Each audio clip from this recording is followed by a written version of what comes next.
The groom, Thomas Nevada Smith, was furious. Nobody called him Thomas or Tom, always only Nevada. He himself did not understand where this name came from because he was born in Colorado. One of his panicking bridesmaids has just informed him that his future wife, Pillar Landau, has chickened out and wants to talk to him. The fact that this mini-drama happened less than an hour before they were supposed to say their vows added to the stress he was feeling. Running to the back of Cornerstone Community Church, which was quickly filling with their families and friends, he saw Pillar, surrounded by anxious bridesmaids, sitting on a small stone bench, sobbing uncontrollably. He found it interesting that as soon as he approached the small group, all the bridesmaids disappeared, leaving them alone. "Pillar, darling, what's going on? Everyone is already inside and waiting for us. Tell me what happened." He believed that this was normal nervousness and that everything that had happened could be easily corrected and the ceremony could proceed. But everything turned out to be not so simple. "Oh, Nevada, I don't know if I'm ready for all this." "Well, honey, no one is ever completely ready for marriage. Your nerves are normal. That's not the point. I'm only 18 years old, and I'm not sure I'm ready to be with one man for the rest of my life. I mean, it could last 60 years. This threw Nevada off balance, and he sat down on the bench next to her in despair. He was only 23, but 5 years older than her. His friends regularly teased him that he was robbing the cradle. Pillar looked very mature for her age, and they were both deeply in love with each other, so he never thought about the age difference. "Honey, you know that I've never been with a guy until I met you, and now we're going to be together forever. I'm not sure I can do this for the rest of my life. You understand?" He didn't really understand, and frankly, with less than 30 minutes left before the ceremony, he was thinking about how upset Pillar's parents would be after spending over $25,000 on a wedding that might not happen, not to mention the fact that all of his family traveled 2,000 miles to attend. He hugged her, and her tears left a large wet stain on his black Brooks Brothers tuxedo. He begged and cajoled her for over 15 minutes. He tried everything, but nothing helped. The more he tried to reason with her, the more hysterical Pillar became. After a few minutes had passed, he said, half jokingly and half out of disappointment, "If we are talking about monogamy, then what if I give you a one-time hall pass?" Pillar immediately stopped crying and asked, "What is it?" "You know, this is a one-time exception to the marital fidelity clause." "Really, you'll do that?" "Of course, baby. We can talk about this later, but now let's go and get married." And he led Pillar towards the church and their future together. Someday her father will thank him for saving him so much money, he thought and laughed to himself.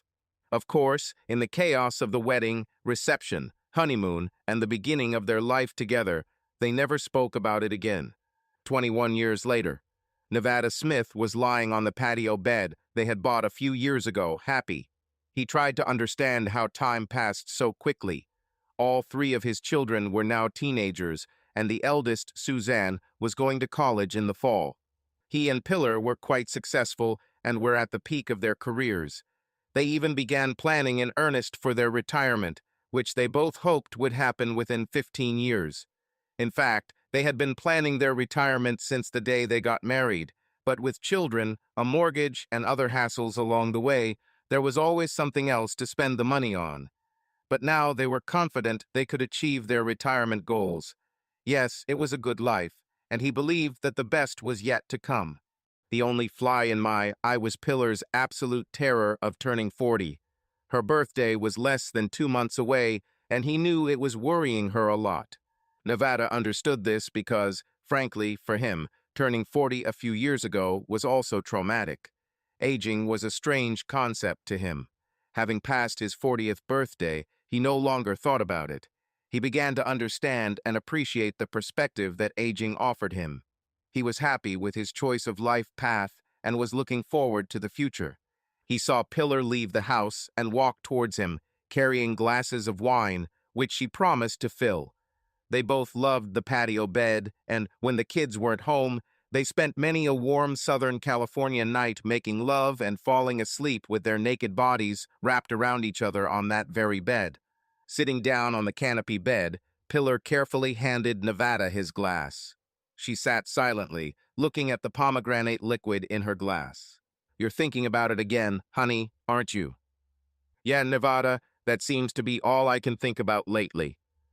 She sighed heavily, and he saw a small tear appear in the corner of her deep chocolate-brown eyes that he loved so much. It was those eyes that made him fall in love with her the first time he looked into them. Nevada said with sympathy, "It's very unpleasant for me to see you in this state, honey. Please tell me how I can help. Like I said, I'll throw the biggest party of your life or completely ignore your birthday, depending on what you want. Just please tell me, what do you want?" Pillar leaned back into a semi-sitting position on one of the many large multicolored pillows at the head of the bed and spoke seriously, looking him straight in the eyes. "Actually, I think I know what I want for my birthday in Nevada. I've been thinking about this a lot lately. I want to use my hall pass." He didn't answer for what seemed like hours, but in reality it was only a minute. But precisely at this moment, time stopped for Nevada. His first thought was to admit ignorance of what a hall pass was, and then to further his ignorance as to whether he had ever granted her such a pass. But then he changed his mind. "Pillar, you're not serious, are you? You must be joking." She carefully placed her glass in the glass holder built into the headboard of the bed and spoke. "I'm absolutely serious, Thomas. I'm going to take advantage of the hall pass you promised me on our wedding day.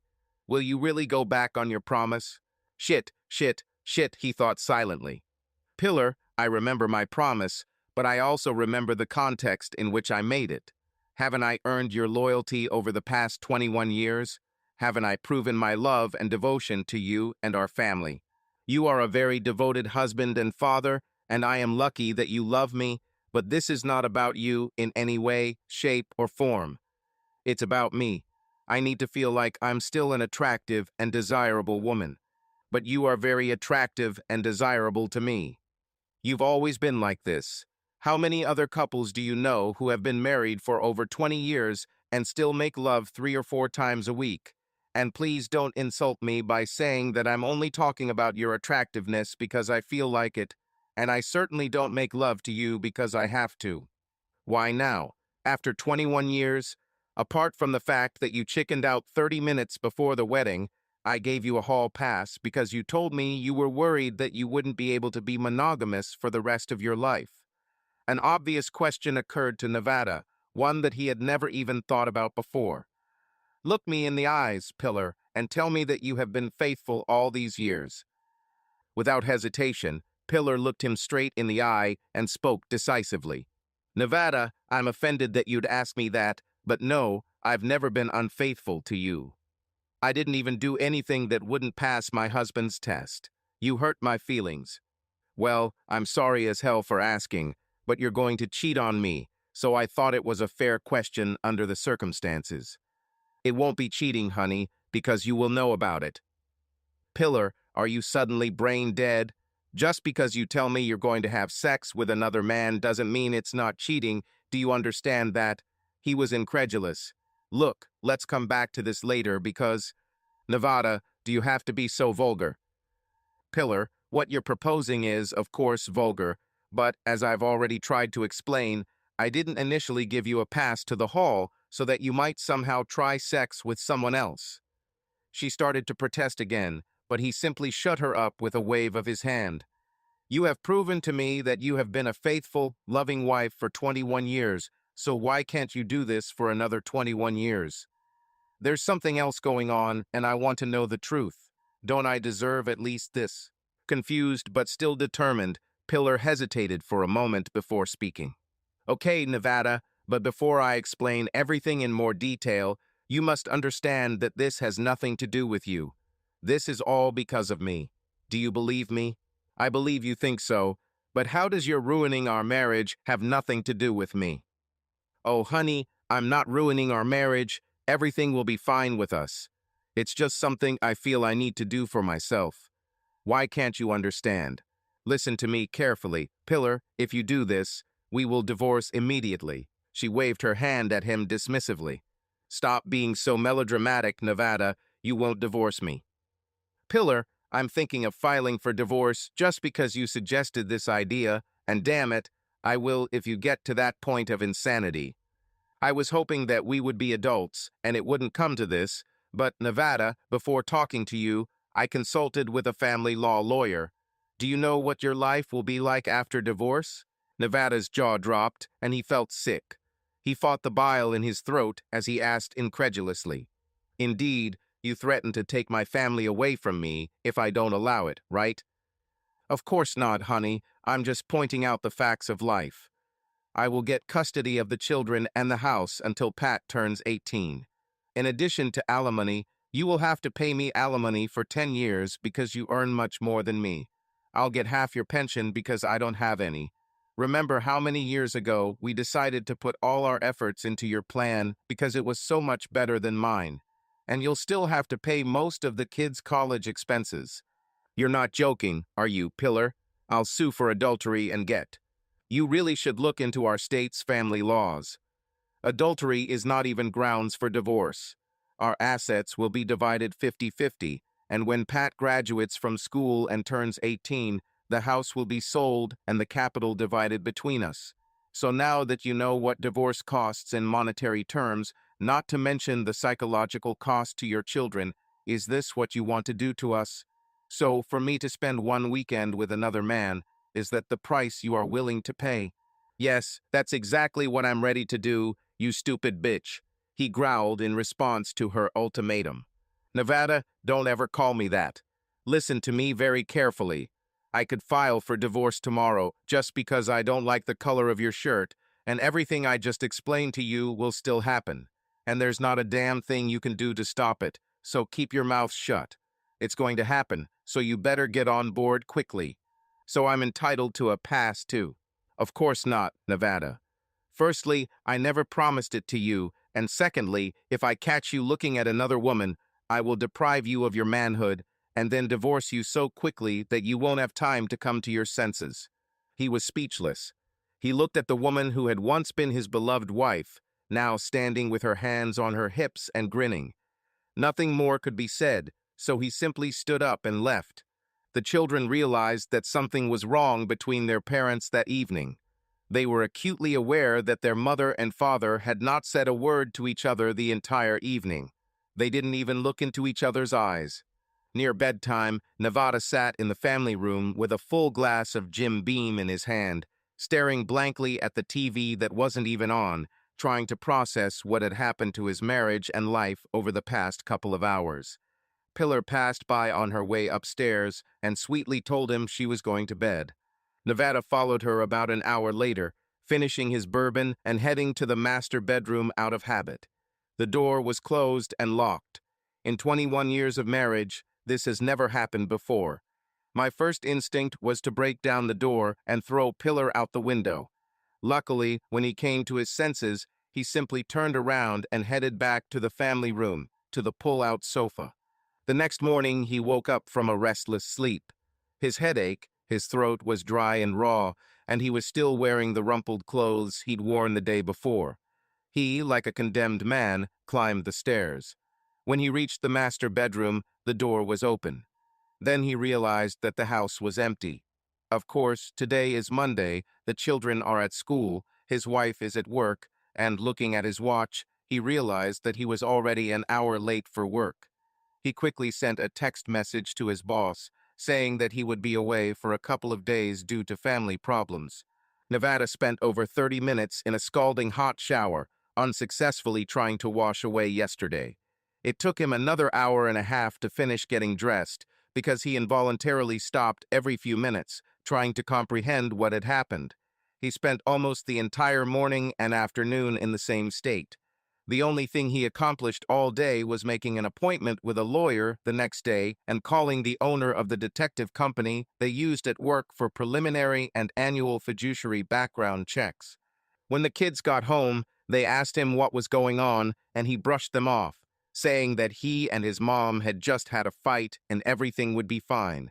He told them to go do their homework and not worry about it. But they were teenagers and didn't buy it for a second. Suzanne just stared at him, then shook her head and walked away.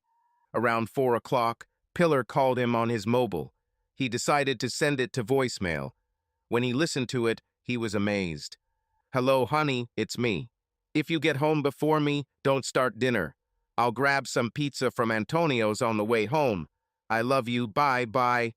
There was a pleasant note in her voice. She spoke like a woman who doesn't care about anything in the world. Unlike his wife, Nevada had the weight of the world on her shoulders. He spent the rest of the day again in the chair with his good friend JB. He didn't want to get drunk, because in that state he didn't know what he could do to Pillar. On the other hand, he did not want to meet her sober either. He settled for a slight buzz and a warm feeling in his stomach. He tried unsuccessfully to sort out his emotions. He alternated between rage, shock, disbelief, and incredibly heavy sadness. In the end, he decided to behave according to Pillar's behavior, at least until the morning conversation with the lawyer. Besides, the children were already on edge, and there was no point in aggravating the problem. When Pillar burst into the house with the pizza, she was beaming with a smile and happiness. She carried it throughout dinner and the rest of the evening. Nevada behaved accordingly. They continued their usual pleasant conversations as if yesterday had never happened. Steve and Pat seemed to accept that everything was okay, but Nevada didn't think Suzanne felt that way. She looked alternately at her mother and at her father, as if looking for hidden signs of discord. After the kids went to their rooms for the night, doing God knows what on their electronic devices, Nevada returned to his chair with another glass of bourbon. When the kids were little, he and Pillar had practically police control over their internet access, but now they decided it was better for them not to know what their teenagers were doing.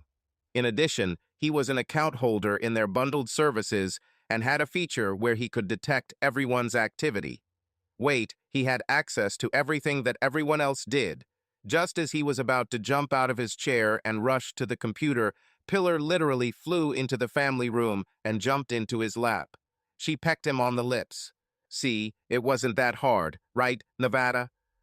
A dark, angry cloud crossed his face, but he allowed his indignation to subside.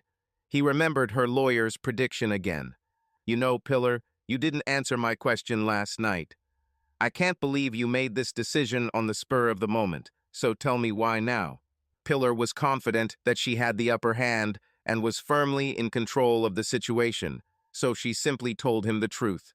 "It's true that I'm afraid of getting old. This is about most of why I should do this for myself. But there's another gentleman at work, and he and I kind of connected. We talked and came to a mutual decision to spend one weekend together. Oh, and by the way, it's next weekend." Nevada noticeably tensed and almost threw Pillar off his lap.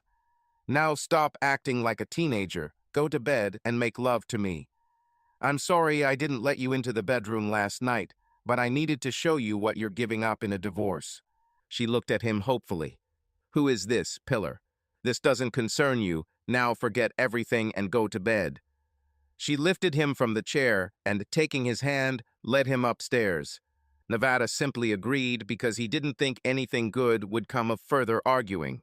He was the first one in bed, and Pillar came out of the bathroom wearing nothing but her best smile. Damn it, she was still a beautiful woman. It was a shame it had to end so badly. "I'm sorry, Pillar, but this won't happen today," and he rolled away from her side of the bed. "Indulge yourself as you want, but you won't be able to refuse me for long.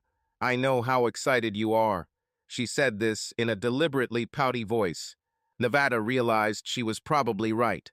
Perhaps he should reconsider, because he is likely to face a long, dry spell. However, his pride did not allow this. What a loss. He pretended to be asleep until he was sure that Pillar was asleep, and then sat down at the computer. He didn't need a private investigator's license to find what he was looking for. His name was Carl Malden. Nevada had already met him once at a company dinner, but it was a harmless meeting. He made a mental note that he would pass the information on to investigators in the morning. The only thing that was unusual about Tuesday morning was Suzanne's death glares again as everyone left the house, including Nevada. Only he was not heading to work, but to Miss Nessa Sand's family law office. After some introductory pleasantries and a declined offer of coffee, they got down to business. Nevada told us, sand everything in detail, including the fact that he hired investigators and why he did it. He also told her the name Carl Malden. When he finished, she asked him a few follow-up questions. She was silent for a few moments, chewing on the end of her pen and tapping her finger on the table. She then proceeded to present to Nevada the facts of life in the no-fault state, and the picture was not pretty. Nevada asked indignantly, "Miss Sand, why am I the loser? I mean, she's the one who's destroying our family." It's difficult for me to answer this question. No-fault laws were not created to specifically disadvantage husbands and fathers. And you must remember that, despite the fact that this is the 21st century, there are many more deceived wives and mothers sitting opposite me than vice versa. The main goal of a no-fault state is to protect the interests of children who may be involved in the process. Secondly, it greatly simplifies the process. I don't want to offend you, but why should the government interfere in a couple's marriage, just because they can't handle their own shit and one wants to blame the other? However, the only thing your wife can be wrong about is the issue of custody. If you and your wife cannot agree on joint custody, the court may, based on the ages of your children, allow them to choose which parent to live with. But I must tell you that in the vast majority of cases, custody goes to the mother. Suzanne is 18 and can choose what she does without the jurisdiction of a court. Yes, but it still makes me furious. I'm warning you, Mr. Smith, don't do anything stupid. What your wife told you is the best-case scenario for what happens in a divorce. Things will be much, much worse for you if you threaten or commit any violence towards her or Mr. Malden. By the way, if your private investigation firm does anything illegal, you may be subject to civil liability for their actions, so be careful. You can, of course, give Mrs. Malden all legally obtained evidence of her husband's infidelity. The law does not prohibit this, but the main word here is legally obtained. I'll prepare the papers to give to your wife at work on Monday morning. You can do this very publicly and awkwardly, but I assure you, this will be the only satisfaction you will get from this whole process. Sorry for being blunt. Are you sure you still want to continue? Yes, I'm not going to live with what she does. Mr. Fulton Smith, you are either the bravest or the stupidest person I have ever met. I think time will tell. Is your wife vindictive? A few days ago, I would have said no, but now I'm not sure. Okay, then here's the thing. I need you to protect yourself and your finances, and you need to do it by Monday morning. It's not as difficult as it seems, but it will take some time. So start today if there is something you can do that will be subtle, but wait until Monday for anything that will be noticeable. She handed him the list and discussed its contents in detail. Unless you tell me otherwise, I will order her to be served at 11 hours on Monday morning. And the last reminder, under no circumstances should you even get into a verbal argument with your wife before Monday. This will only make your life more difficult. And again, do not do anything stupid. I'm serious. I'll drop you as a client if you even sneeze on her. You act like you expect me to do something stupid. Sorry, Nevada, but you're a man, so you're not that smart. And usually by this time, the deceived husband is either crying like a child or plotting revenge. You are too calm about this, and frankly, it scares the living daylights out of me. I sincerely hope that everything works out for you. For a moment, she spoke almost humanly. She stood up and shook his hand. Good luck, Mr. Smith. I will be in touch. As Nevada drove home, he asked himself why he was so calm. He decided that the whole point was that he had already decided on a plan of action. He had no illusions about the impact divorce would have on his life and the lives of his children, but he was confident that he was doing the right thing. He knew for sure that now it did not matter whether Pillar continued her attempt or not. He couldn't be married to her anymore. He sincerely believed that it was Pillar who destroyed their family, not him. So there was nothing more to be nervous or doubtful about. Nevada took his lawyer's advice to heart and was nothing but pleasant to Pillar for the rest of the week. He was proud of his acting skills, but the only thing he couldn't do was have sex with her. Pillar tried with all her might to seduce him, and at some point playfully accused him of becoming gay, but to no avail.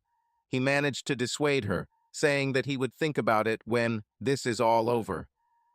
Pillar took this as a positive sign, assuming he meant after her weekend, and nothing more was said until Friday evening. "Nevada, I'm leaving." He ignored her. He debated with himself whether he should make another attempt to stop her, but decided not to. "Goodbye, Pillar." He said this firmly and with a finality, the meaning of which she did not understand at all. "Relax, darling. I'll be back home on Sunday evening, and then, I promise, it will all be over, and I'll be your loving and faithful wife for the next 21 years. She laughed cheerfully and walked out the door. Nevada closed his eyes for a minute. He sighed, took another sip of his drink, and prepared to move on with his life.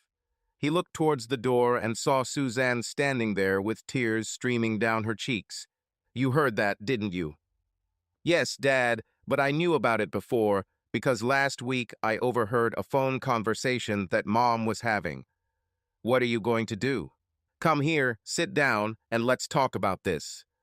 He moved to the sofa and patted the pillow next to him. "Sorry for being so blunt, honey, but I'm filing for divorce. Your mother will receive notice on Monday." She sat down next to him and began to cry more openly. "I guess there's really no other way to deal with this, right, Dad?" "No, baby. I'm sorry it's going to be so hard for all of us. How do you think your brothers will handle this? Honestly, Dad, they're teenage boys, and as long as their food supply chain doesn't get disrupted, they'll be fine." "What about you, Dad? Can you handle it?" "No, sweetie, it's unlikely. I'm so sorry this is happening to you, Dad. I love you, and I'll help you get through this, I promise." And she just squeezed him as hard as she could and started crying quietly on his shoulder. "I promise." On Saturday morning, Nevada told Steve and Pat what was going on. They were, of course, saddened.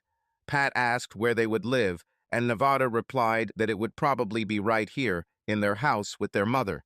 Steve stood up and said, "Well, this is probably for the best, because Mom still cooks much better than you," and headed to his room with his brother. At least he smiled when he said it. Nevada laughed sardonically and went back into his thoughts. Later that evening, around 9:30 p.m., after the boys had gone to their rooms, Suzanne returned downstairs to talk to her father.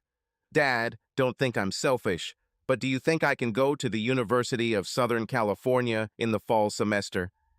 "Yes, baby, I'm sure. You may have to find a part-time job to help, but one way or another, Mom and I will make sure you can go. I promise." "Dad, why is she doing this to us? I can't believe my mother would do something like that to her own family." Suzanne was in tears and very emotional. "I mean, hall pass? Why does she think this is normal? You know, honey, when she first approached me with this question, I thought it was about the promise I made to her on our wedding day. But then I realized that it was just an excuse she was offering to justify the fact that she would have done anyway. This is the part that really destroyed our marriage. If she didn't have the hall pass excuse, she'd probably just make an excuse. If you really loved me, she was going to do this no matter what. Sorry for my language, Dad, but this is just the act of a slut." Nevada smiled bitterly and then became serious. "Listen, Suzanne, I want to tell you something. I don't know exactly why, but I feel like I should tell you this. In the 21 years we've been married, I have never, not once, even come close to cheating on your mother. I don't think men are naturally monogamous, so this is the most valuable gift a husband can give his wife. I just assumed your mom felt the same way. Promise me something, honey. Never marry a man whose ability to be faithful to you doubt. You shouldn't get married if you doubt yourself either." Nevada was lost in his own thoughts for a second. "Looking back, I think I should have taken my own advice. Your mother told me, even though it was only 30 minutes before the wedding, that she doubted her ability to be faithful, and I ignored it. Maybe I should have just walked away at that point. The only problem is that then I wouldn't have you or your two hungry brothers, so I can't say that I wasted the last 20-odd years of my life, but her betrayal still cuts like a knife." Just at that moment, the doorbell rang. Nevada stood up to answer, Suzanne close on his heels. Opening the door, he saw two uniformed police officers standing on the porch. Sorry to bother you, sir. Are you Nevada Smith? Yes, officer. Did something happen? Who is this girl with you? This is my daughter, Suzanne. It's better if we talk in private, sir. Nevada had an uneasy feeling, but he knew it had something to do with Pillar. He felt that Suzanne was already an adult and had a right to hear what would happen next. She's an adult, an officer, and I'd like her to stay. Well, I'm sorry to tell you, Mr. Smith, that your wife was seriously injured this evening. She is currently at Memorial Hospital undergoing surgery. You need to go to the hospital immediately. Oh my God, Suzanne gasped, standing behind Nevada. Did she have an accident? No, sir, it was a crime. I really can't tell you more about it. However, there are detectives at the hospital who want to talk to you. Good evening, sir. And they went back to their patrol car. Nevada turned to face Suzanne, who had her hands over her mouth and her eyes wide with fear. Sonny, you will go with me to the hospital. Go and tell your brothers that you and I are leaving for a while, but don't tell them where or why just yet. First, I want to get more information. She rushed up the stairs, taking them 2 steps at a time. 5 minutes later, they were on their way. When they arrived at the hospital, security immediately directed them to the operating room waiting area and informed them that a doctor would be visiting them shortly. Nevada and Suzanne were stunned. Confusion and anxiety are a normal state for relatives of loved ones in their situation. The minutes crawled by like hours. Mr. Smith? Asked a tall, emaciated man in an equally shabby suit. Nevada looked up and saw 2 men who were obviously the detectives the uniformed police officers had told him about. This is me, and this is my daughter, Suzanne. Anything you want to tell me, you can tell her. No, sir, I can't. My name is Detective Lieutenant Cipriano. He quickly opened and closed his badge in his wallet and returned it to his suit pocket. I need to talk to you alone. Please come with me. My partner, Detective Bonnell, will speak with your daughter. Nevada followed Cipriano to a quiet part of the hallway. Without preamble, Lieutenant Cipriano asked him where he was that evening around 8 o'clock in the evening. I was at home, talking with my daughter. My 2 sons were also with us. Nevada was no fool. He understood perfectly why Cipriano asked this question. What did your wife do with? He paused and looked at his notes. With Mr. Carl Malden? For a moment, he considered lying to the detective to minimize the embarrassment for the family, but then he decided, hell, she made her bed and can lie in it. He sighed sadly and said to Cipriano, Malden is her boyfriend, and the 2 of them spent the weekend together. He practically spat it out. He was so disgusted, and every minute he became more and more angry with his wife. Having his phone constantly vibrating in his pocket didn't help his mood either. Lieutenant Cipriano didn't even blink. We guessed it was something like this, so I guess you understand why I'm talking to you. Yes, sir, I understand, but I had nothing to do with what happened to them. What happened? They were leaving the restaurant, they were attacked by 2 unknown men, and both were severely beaten, it seems, with baseball bats. I believe your daughter will confirm your story, but we will definitely talk to you again in a more formal setting. If you don't have an attorney, I strongly encourage you to find one. Cipriano handed Nevada a business card and left without further comment.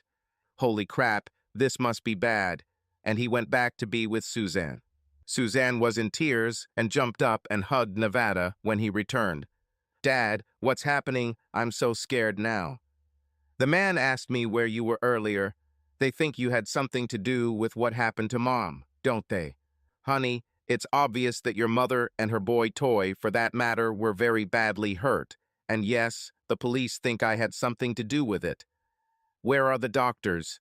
We really need to find out what's going on. Nevada's anger was growing, and he was afraid that he would soon lose control of himself. He needed to remain calm, if only to prevent Suzanne from completely breaking down. A few minutes later, a short, slightly plump woman in blood-spattered surgical clothing entered the room and introduced herself as Dr. Mason. I was the main trauma surgeon who treated your wife. She's stable now, but it was very close. Jesus. Doctor, please tell me. What's wrong with my mother? Will she be okay? The traumatized Suzanne interjected. Tell us what's going on, Mr. Smith, Miss Smith. Pillar was badly beaten. The most serious injury requiring immediate surgery was a fractured skull. As a result of the injury and hemorrhage in the skull, significant swelling of the brain occurred, and we urgently needed to relieve the pressure. Oh my God! Suzanne had completely lost her composure and sat with her head in her hands, sobbing hysterically. Dr. Mason focused her attention on Nevada. Mr. Smith, forgive me for being so blunt, but this is not her only serious injury. She has 2 broken vertebrae in her lower back. We call them the lumbar vertebrae or L4 and L5 vertebrae. We don't think there is much damage to the spinal cord or the nerve roots connected to them, but we can't be sure until the swelling goes down and we can get a better look at them. We're not sure she'll need surgery, but it's highly likely. She also has numerous other injuries, including a fracture of the ulna and radius bones of her right arm. Forensic experts would call it a defensive injury, likely caused by her trying to block blows to her head. There are many other injuries that are not so serious. I am telling you this not to scare you, but to prepare you for the fact that your wife will need extensive care after a fairly long hospital stay. Suzanne just wailed louder and louder as Dr. Mason listed her mother's injuries. Can we see her? This makes no sense. She was placed in a medically induced coma to reduce brain swelling and will likely be unconscious for several days. I would advise that before you leave, you contact the NICU today and give them your contact details so they can give you any updates on her condition. I'm very sorry, sir. And she left. She and Suzanne did everything as the doctor ordered and went home. It was already after midnight, but they woke up the boys so that they could come down to them and tell them what had happened. To say they were shocked would be a gross understatement. Nevada thought there might be something wrong with him because he felt absolutely no grief over what happened to his wife. Perhaps it was a defense mechanism, but he felt that, given the circumstances, he should have felt more emotion. The 3 children were traumatized and inconsolable. Why didn't he feel it? He knew the answer. Anger at what his wife had done to her family overpowered all other emotions. She did it herself. All the blame lay with her.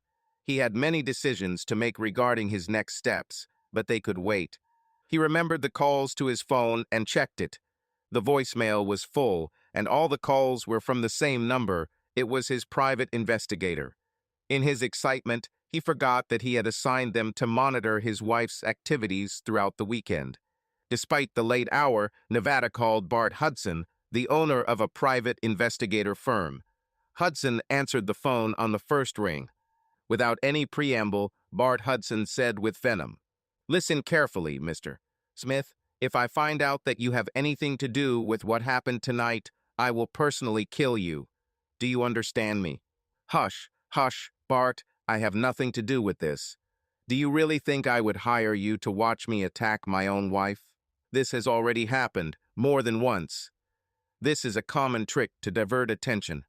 God, what a fucking mess this is. Look, Mr. Smith, if we're being honest, yes, they had sex together. We have video of them in a motel parking lot on a Friday night having sex on the hood of Malden's car.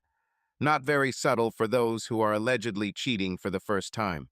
But that's not why I'm trying to contact you. I have excellent video footage of the entire attack taken by my team following them at the time. Moreover, I think we can give the police clues about the identity of the attackers.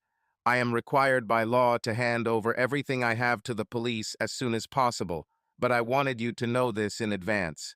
Shit, I forgot to mention you to the detective who talked to me at the hospital.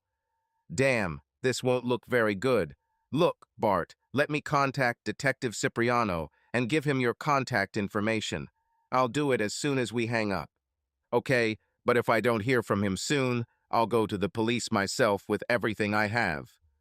I'm not going to lose my license because of you, so call now. My first statement still stands, Mr. Smith. And he passed out. Shit, crap, it's getting worse and worse. Nevada took Cipriano's business card out of his pocket and called the cell phone number on it, expecting a voicemail answer. Cipriano responded immediately. Detective, this is Nevada Smith. We talked this evening at the hospital. I know who you are, Mr. Smith. Why are you calling? Cipriano had been working for a long time and believed that another guilty person would try to offer some other flimsy excuse in favor of his innocence. I have to tell you something and provide some information. I'm afraid it won't be very good for me, but it's true. I'm a busy man, Smith. What's the matter? I forgot to tell you something important. I hired a private investigator to follow my wife this weekend. Cipriano exhaled noisily and said something that Nevada could not decipher. Yes, but I just got off the phone with Bart Hudson. I know Bart. He told me that he had video, audio, and information about eyewitnesses of the attack on my wife and her friend. He said this might help identify the attackers. Do you need his number? No, I have it. Good night, Mr. Smith. Well, that was another matter, and the conversation ended. This surprised him, but did not shock him. Anyone who has worked at work for any length of time can no longer be shocked. Nevada and his children spent Sunday in a semi-lucid state. He called the hospital several times to get the news. Eventually, he was told not to call again and that they would inform him of any changes in her condition. They also said that there was no point in coming to see her because they would not even be allowed into Pillar's room. Nevada's first call on Monday morning was to Nessa Sand to inform his lawyer what was going on. Bad news must travel fast because before he started explaining the reason for his call. Damn it, Mr. Smith, I asked you not to do anything stupid. If you have anything to do with this, help me. Nevada interrupted angrily. I'm tired of people blaming me, Miss Sand. I have nothing to do with this. You have to believe me. Nevada didn't think she would actually believe him, but he told her what he wanted to do anyway. I've been in this business for a long time, Mr. Dunn Smith, but this is the first time for me. I just want to make sure I understand you completely. You still want a divorce, but you just want to delay serving your wife until she comes to her senses. Do you want her to be treated at the hospital? Forgive me for saying this, but you are a cold-blooded son of a bitch. Maybe, but it's no more cold-blooded than what she did to me. So will you do it? Yes, you are a client. Just let me know when. To change the subject, Mr. T. Smith, I think you need a criminal defense lawyer. I don't do this myself, but I know a couple of good ones. Do you need their numbers? I think it won't hurt. And he copied several names and numbers that she read to him. Nevada began to really worry when 3 of his children came to him after lunch, having run away from school early. No one said anything, but he knew why they were all staring at him. Guys, you have to believe me. I have nothing to do with this. I swear to you. At that moment, Nevada himself broke down. All 3 children hugged him and cried with him. At least he was pretty sure they believed him. Nevada was now sweating with fear. This could become very unpleasant for him when Pillar's family finds out about this. Luckily, they didn't live nearby, but still, he decided to call her parents, which he did, but it was not pleasant at all. He didn't waste time. He told them everything and didn't embellish anything. Her father began to press him, but Nevada simply hung up and refused to answer subsequent calls. Numerous voicemails left by her parents were accusatory and threatening. Maybe I should have just given him $25,000.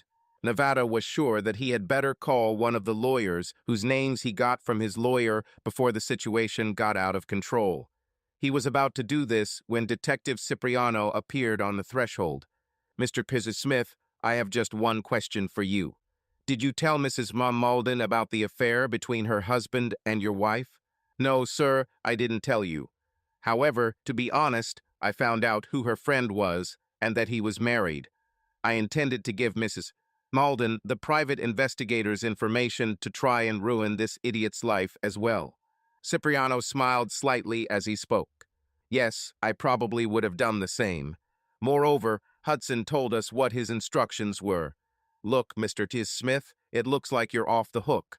Hudson was right. The evidence he gave us led us to whoever carried out the attack.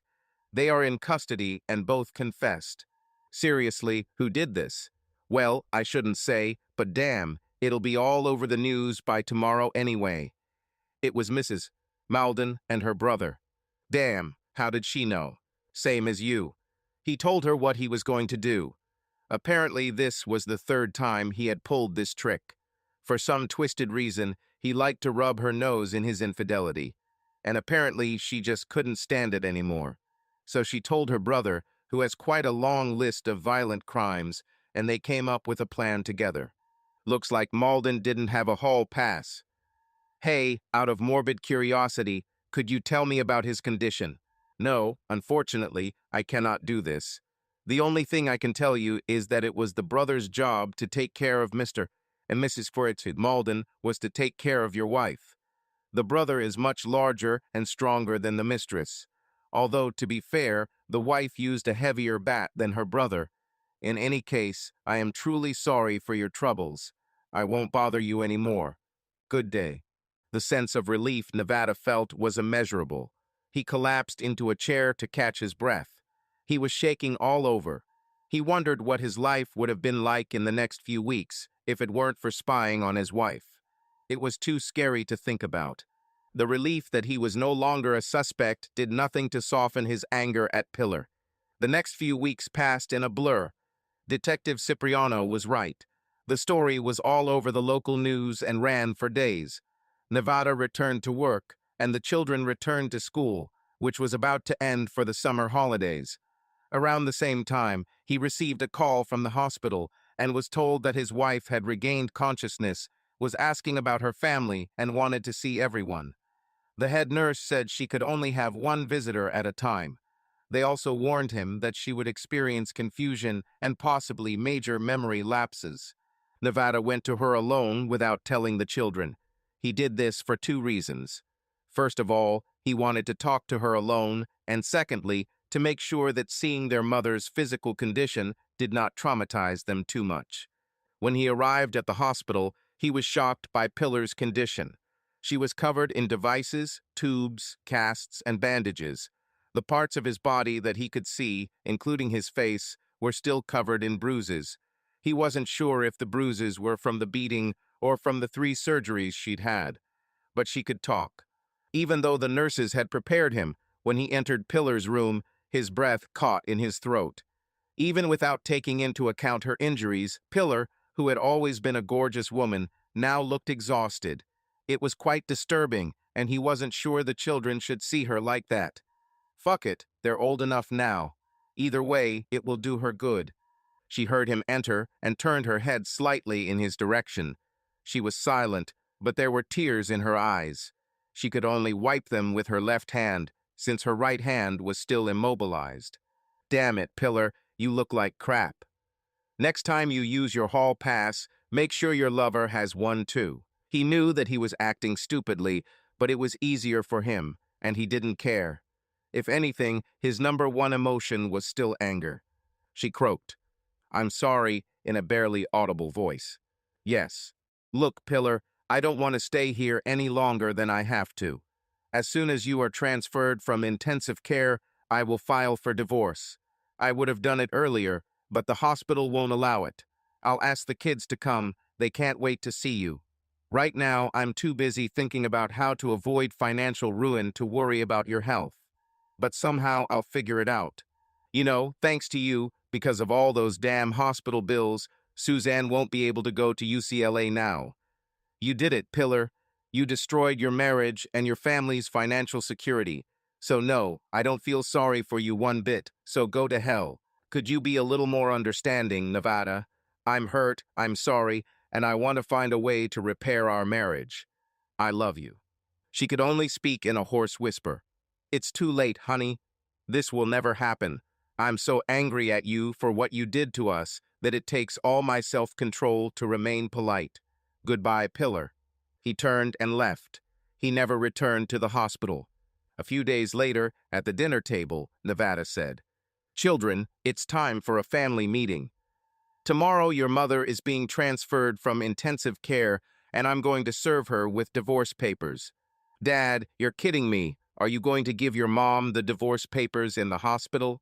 You can't be that cruel. It has nothing to do with cruelty, Suzanne. It has to do with timing and not filing for bankruptcy. You all want to continue living in this house. Do you want to go to college?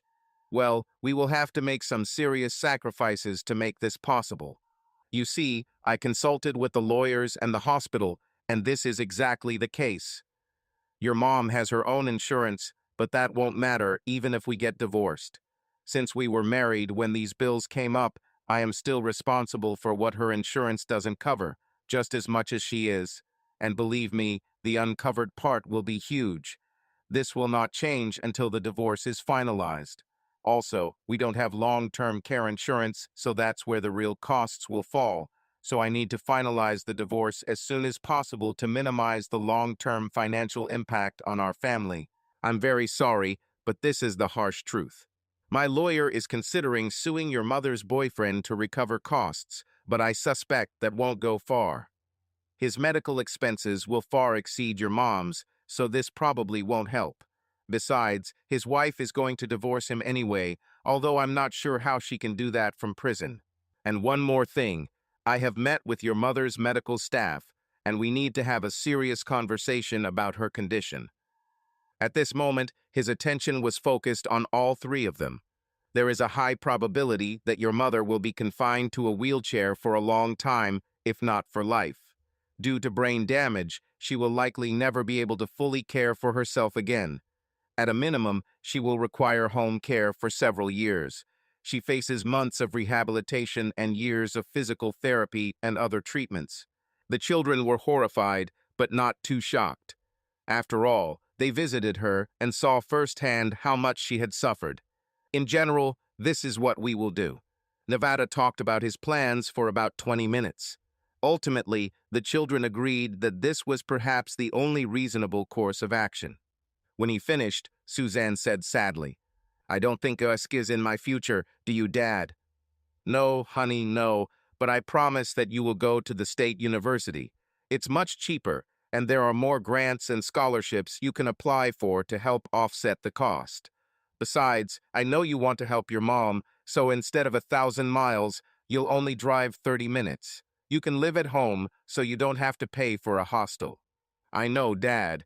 Everything will work out for the best." 5 years later. "You know that I love you, but Dad, you have lost your humanity. There's a big hole where your soul used to be. Listen to me, Suzanne. Every time I think I've come to terms, as you say, I get another hospital bill that I'm still responsible for. Every week they take 20% of my salary to pay for the civil lawsuits against us. We're hopelessly behind on our house payments, but at least I got it furnished with Nessa's help, so they won't be able to kick us out for quite some time. In the meantime, I'm trying to restructure my mortgage to delay the inevitable. Nessa even does most of her work for us free of charge. Your brother Steve dropped out of college and joined the military. Every month he sends half of his salary home to help. Do you know what he told me when he joined the army? He said that one of the reasons he did this was so that we would no longer have to spend money on feeding him. Your brother Pat works part-time flipping hamburgers. He gives me his entire salary every week to contribute. And look at you. This must be the time of your life, but you still haven't graduated from college because you had to work part-time. You devote all your free minutes to taking care of your mother instead of having fun. The grass in the front yard is 2 feet high because I can't afford to fix the lawnmower. I'm surprised the neighbors haven't yet submitted a petition to the Residents Association to kick us out. I make a 6-figure income, and we're on food stamps.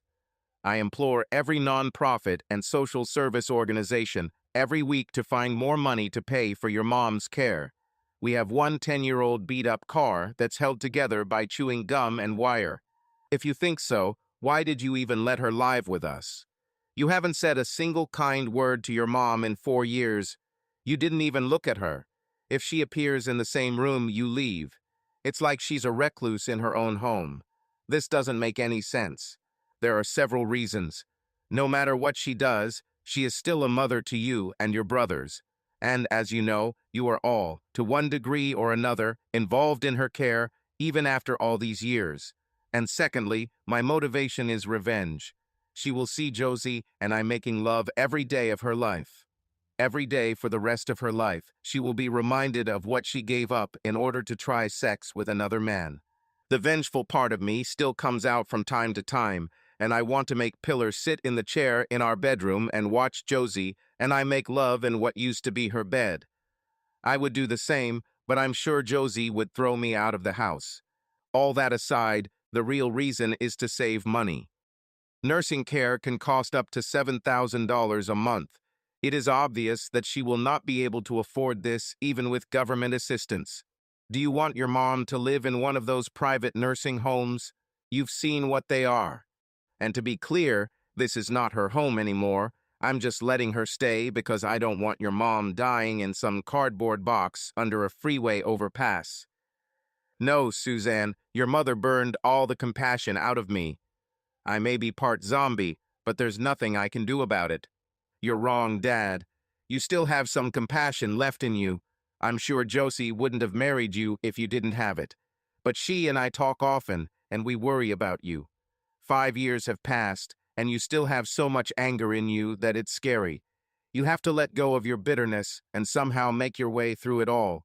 I want my father back. She had tears in her eyes and deep sadness. You can't continue like this. You have a wonderful new wife and family around you. Focus on the future, not the past. I beg you, it's not for her sake. She did what she did, and she is who she is. Don't you think she paid a pretty high price for one stupid decision she made 5 years ago? No, I do not think so. For God's sake, Dad, she lost everything that was dear to her and remained crippled for life, and that's not enough for you? Listen to yourself. Suzanne walked away in disgust, shaking her head. Intellectually, Nevada knew his daughter was right. Josie pursued him for the same reason. He was sure they were planning an intervention soon. He simply saw no way out for himself. He had hypertension and was taking medication. He gained 20 pounds. How the hell can you gain 20 pounds if you can't even afford to eat? The doctor warned him about the worsening of the ulcer. His anger often kept him up at night. Sometimes he wondered if his family would be better off if he just died. At least he had a $500,000 life insurance policy that could help pay the bills. Of course, he did not have time to pay for them either. Later that evening, as they lay in bed, Josie began to work on him again. They had just finished a pleasant lovemaking session, and Josie, as was her habit, lay with her head on his shoulder, running her fingers through the thick hair on her husband's chest. This was the only time Nevada was calm. He was so grateful that he met Josie at his wife's rehab center. He knew that without her love and support he would have fallen apart. Nevada, honey, I talked to Suzanne today, and I want to tell you that if you even hint at Pillar watching us in bed, I will castrate you with a rusty knife. She said it casually, but the meaning of her words did not escape him. She grew up in a very tough area, so he was confident that she could do it. Besides, why do women always threaten men to deprive them of their manhood? I know. My anger got the better of me and... Nevada, I don't care. I tried my best to help you, but it wasn't enough. I'm tired of trying and tired of only getting a part of you in return. How do you think this makes me feel? For me, your anger is a constant reminder that you have not forgotten Pillar. What? This is not true at all. Why do you even think that? Just let me talk, Nevada. Rather, you cannot forget what Pillar did to you. She stopped stroking his chest and put her hand over his heart. I'll wait a few more months, but this can't go on. If you don't give me your all soon, I will leave you. I give much more than I receive from you. It's not fair. I'm even helping take care of your ex-wife. I deserve more from you. She wasn't angry, didn't raise her voice. She was just incredibly sad. When I first saw you at the rehab center, I felt an instant attraction. I've never seen anyone in so much pain. As we got to know each other better, I realized how much you love your family. You had problems and a lot of pent-up anger, but I knew that you were a kind, decent person. We've been married for over 2 years, Nevada, and your problems haven't improved. Moreover, they have become even worse. Please don't think I'm sounding like Pillar, who gave you an ultimatum. But I can't live like this anymore. It hurts too much. I need you to do something to bring back the man I fell in love with. Please, Josie, I'll try. Don't even think about leaving. I would be lost without you. I don't like who I am either, but I don't know what to do. I tried to see a psychologist. Hell, I even tried drinking, but neither helped. Tell me, what can I do? It's actually very simple, Nevada. There is an ancient Chinese proverb that says, "A journey of 1,000 miles begins with the first step." What the hell does that mean? This means that you just need to start being kinder. With these words, Josie stroked his chest, kissed him lightly on the lips, got out of bed, and went to the bathroom to shower. She always did this after sex, even though Nevada asked her not to. He loved the way she smelled and never wanted it to go away. Nevada was annoyed and was about to attack Josie for being so stupid, but wisely decided not to. Start being kinder, what nonsense. He knew he had to do something. He couldn't risk losing Josie. He just couldn't. He knew that she was the only thing keeping him from stepping into the abyss. 2 days later, Nevada is no closer to solving its problems. Josie and Suzanne behaved the same as always and no longer showed themselves in conversations. However, he was looking forward to Sunday dinner because Steve had the weekend off and could join the family. Nevada and his sons enjoyed drinks and quiet conversation, while Josie and Suzanne prepared dinner to be served. "Guys, dinner is ready," Josie exclaimed. They proceeded to the dining room and headed to their usual seats. Isn't it funny how families always have assigned places for meals? Nevada and Josie always sat at opposite ends of the table, the boys on the left and Suzanne on the right, next to Josie. Nevada noticed that instead of 5 plates, there were 6. He simply assumed that one of the children had a visitor, which happened often, although Nevada grumbled about the extra expenses. And then he saw Suzanne leading Pillar, who was still using a cane to get around, into the dining room. His instinct told him to get up and leave, but Suzanne pushed him back to his seat. She helped Pillar sit on the chair next to him and then sat down herself. Pillar never joined them for meals. Nevada demanded that it be so. You could have heard a pin drop. Nevada felt his face flush and his anger began to boil over again. He saw that the whole family was looking at him. Pillar simply looked at her plate. Thanks for inviting me to join you for dinner, Nevada." One of the many problems that Pillar still faced was control of speech. He didn't quite understand, but doctors told him that the head injury had disrupted the communication between her brain and her vocal cords. She has been working with a speech therapist for several years now, and the situation is gradually improving. Nevada looked hard at Josie, then at Suzanne. Now he knew that this was the very intervention he had been waiting for. Their gazes did not leave his eyes. They were as determined as he was. He just shook his head slightly. "Just start being kinder. I'm glad you were able to join us tonight, Pillar. I noticed that your speech is improving." "Yes, that's it. I think. Nevada reached out and quickly patted Pillar on the arm and smiled briefly. He felt his anger begin to melt. Nevada looked around at his accomplices, not knowing whether they were smiling or smirking at him. Except for Stephen, who clearly had no idea what was happening because he sat frozen in place with his fork half filled with food, his eyes wide in shock at what had just happened.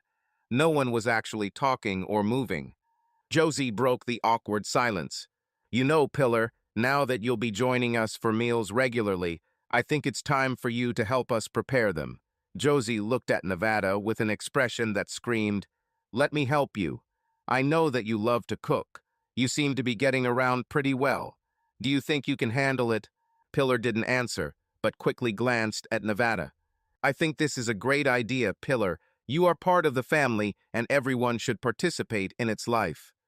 If you feel ready for it, you should do it," Nevada said. It was as if someone had flipped a switch and his hostility disappeared. "Just start being kinder." Tears welled in her eyes, and she reached out her hand to Nevada, and he quickly squeezed it in response.